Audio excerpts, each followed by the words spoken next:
Good morning and welcome to today's almost daily devotional. We are continuing in Acts. We're in chapter 9 now, and we're getting ready to meet our friend Paul. We met him a little bit, a couple chapters back at the stoning of Stephen, and now we're going to meet him when he meets Jesus. So this is where we are in chapter 9. Meanwhile, Saul was still spewing out murderous threats against the Lord's disciples. He went to the high priest seeking letters to the synagogues in Damascus. If he found persons who belonged to the way, whether men or women, these letters would authorize him to take them as prisoners to Jerusalem. During the journey, as he approached Damascus, suddenly a light from heaven encircled him. He fell to the ground and heard a voice asking him, "Saul, why are you harassing me?" Saul asked, "Who are you?" "I am Jesus, whom you are harassing," came the reply. "Now get up and enter the city. You will be told what you must do." Those traveling with him stood there speechless. They heard the voice but saw no one. After they picked Saul up from the ground, he opened his eyes, but he couldn't see. So they led him by the hand into Damascus.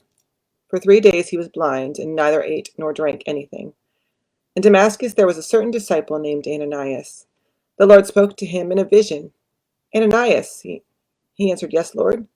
The Lord instructed him, "Go to Judas's house on Straight Street and ask for a man from Tarsus named Saul. He is praying.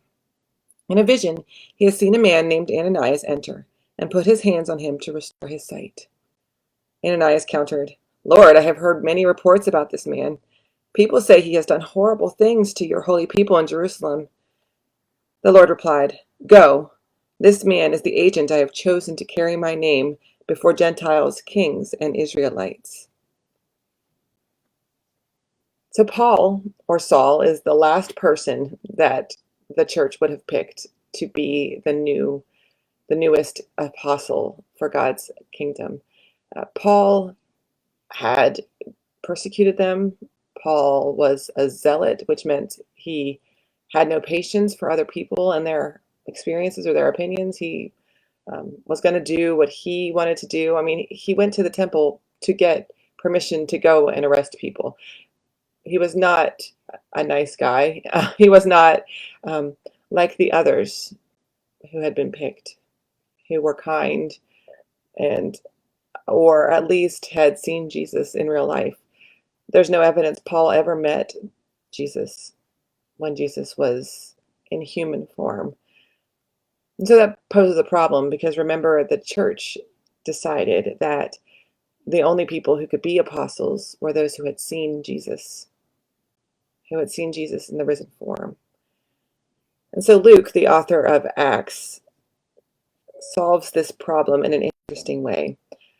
He does that by telling us about a Christophany. A Christophany is an appearance of Christ that's done in a way that's shocking or unusual.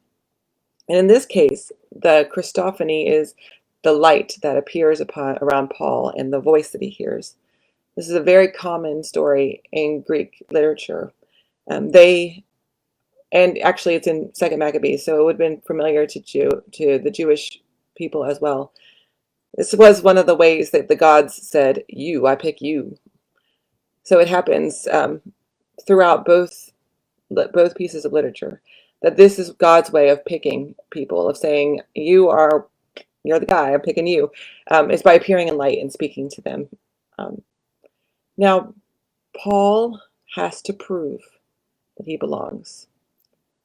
Ananias' reaction of, "No, not that guy, don't pick that guy," is the same as the reaction of everybody else in the church.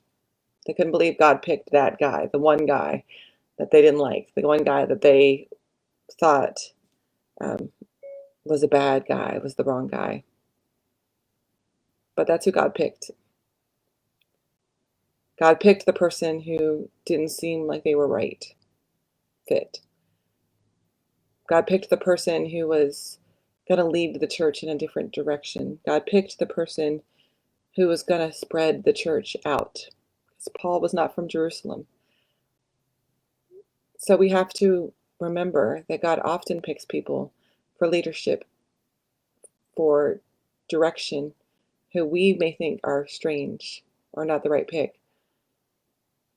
But God always gives evidence, like a Christophany, that they are the right person. We just have to look.